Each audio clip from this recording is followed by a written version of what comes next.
Now I'm going to look at proof by deduction. So this is where we've got to use some sort of algebraic proof in order to prove these statements. So here's example 201. So we've got to prove that this function 2x squared plus 3x plus 2 is greater than or equal to 1 for all values of x. So if we look at the left-hand side of this inequality, this is actually a quadratic. And so in order to prove this, we'd need to look at the discriminant of it. So the discriminant is the bit in the quadratic formula which is underneath the square root sign, and that's the b squared minus 4ac bit. And there's several conditions for this. If it's greater than 0, then what we'd have is we'd have a quadratic where we'd have two roots, which means it would cross the x-axis at 2 points. If it was actually equal to 0, then what we'd have is a quadratic which actually just touched the x-axis at 1 point. And the situation we're looking for is one where it's greater than 0 at all times. So the quadratic, if we drew it, would look like that, and that would mean it had no roots. And that's the situation when b squared minus 4ac is actually less than 0. And so there's no roots for this one. And the reason why that works is as well, because if we looked at the quadratic formula, this part of it would be underneath the square root. And so if it was less than 0, then we'd have a negative number, and we wouldn't be able to take the square root of a negative number.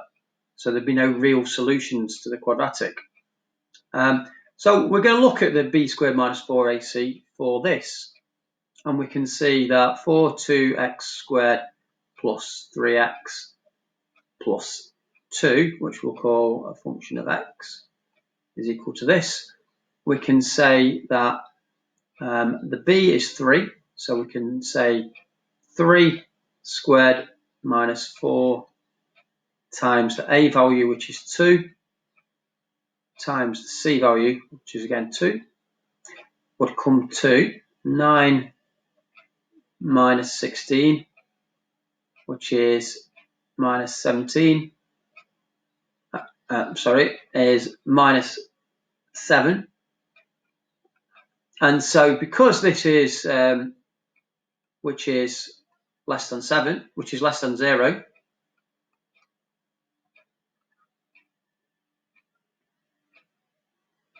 and so there are no roots,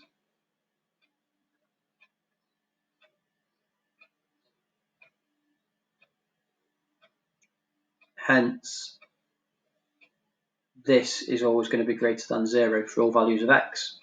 So hence 2x squared plus 3x plus 2 is always going to be greater than 0 for all values of x.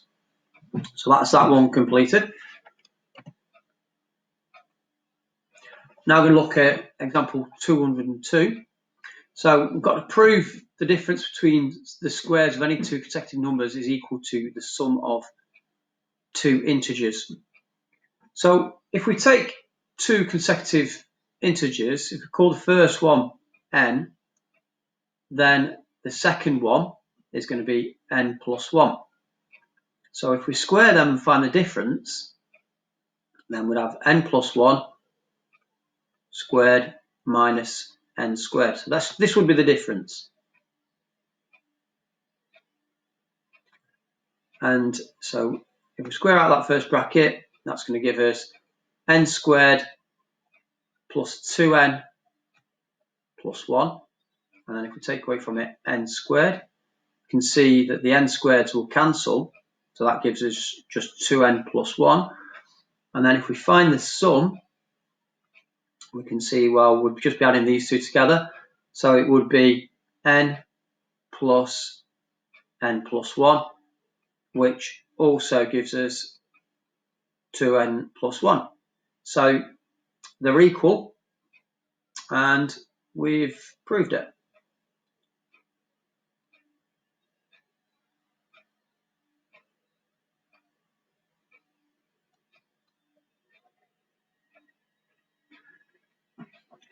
So if we look at example 203, then we've got to show that for all values of x, this inequality is true. So what I'm going to do is get it all over to one side of the inequality, so it's got 0 on the right hand side, and then it will just be a quadratic that we're going to use the discriminant on again.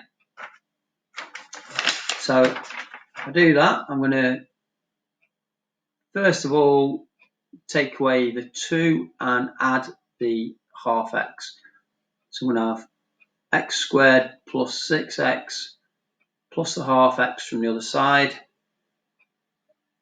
plus 18 minus 2, and that's all going to be greater than 0. Well, this is what we're trying to show. So if we just tidy that up a bit, we'll get x squared plus, just making this 12 over 2, I can call that 13 over 2x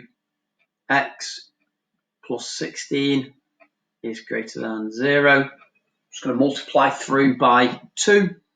So I'm going to get 2x squared plus 13x plus 20 plus 32 is going to be greater than 0. So again, we're going to look at the discriminant.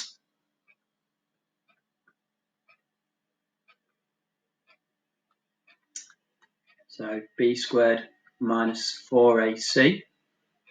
And for this, that's going to be 13 squared minus 4 times 2 times 32.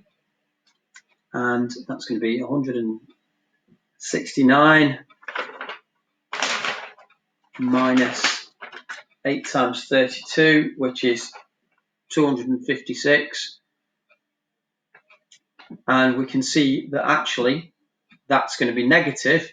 So that's less than 0. And since the discriminant is less than 0,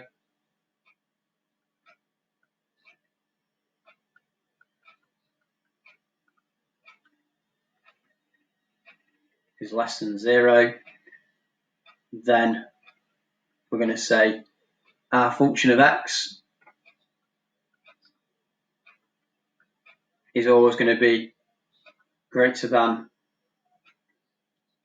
is going to be greater than 0. I'm calling this our function of x, but we've actually, if we rearrange it back to this first one, we can say, so hence we can say that x squared plus 6x plus 18 is always going to be greater than 2 minus a half x. So we've proved it by looking at the discriminant, rearranging it, first of all, looking at the discriminant, and we've shown that this thing here would always be greater than 0 because it's got no roots.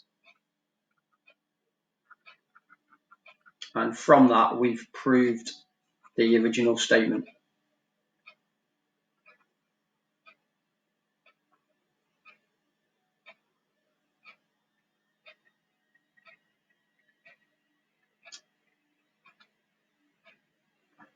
So now I can look at example 204. So this is, we've been asked to factorise this and then hence prove that n cubed minus n is divisible by 6. So what we're going to do is we're going to, first of all, take an n, which is a common factor out of that. So we'll get n squared minus 1. And then should be recognising that the n squared minus 1 is actually the difference of 2 squares. So it could be written as n, and then the n squared minus 1, it can be written as n plus 1, n minus 1. So it might not be immediately obvious why we've proved that that's not divisible. That is divisible by 6. But if we think about it, this is 3 consecutive numbers. So n minus 1, if I write it like this, n and n plus 1 are 3 consecutive numbers.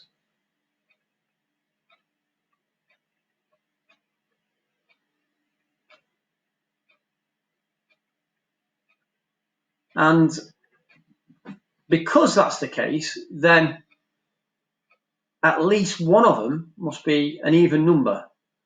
So at least one is even. So then that's hence divisible by 2. And by similar logic, because obviously the 3 times table will repeat over 3 numbers, at least whatever number we start on, one of these 3 must be divisible by 3. So also at least one, not at least one is divisible by 3.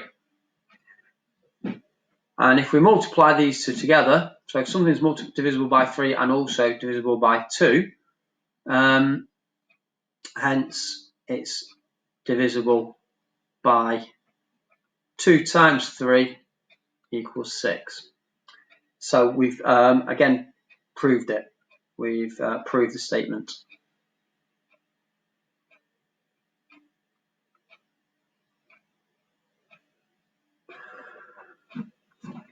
So now if we look at example 205, so we've got to prove that this is greater than, prove that if this function on the left-hand side is less than this function of x on the right-hand side, then it's got to be said that x is greater than 0. So in this case, it's just more or less a rearrangement of it. So I'm going to rewrite it as 1 plus 3x squared plus x cubed. So I'm going to keep that as it is. And I'm going to expand this bracket with a cube on it. And you can either do that by writing 3 brackets next to each other and multiplying it out, which is fairly painstaking, will take quite a while. Or if you're familiar with the coefficients of a binomial expansion where 3 is the power, then you know it's going to be 1 plus 3x plus 3x squared plus 1. Think about Pascal's triangle for that one if you like. So it's like this, 1, and we can see that for a cube bracket, these are our coefficients 1, 3, 3, 1, and that's what I've got there. So now what I'm going to do is just, that final one should have been x cubed there.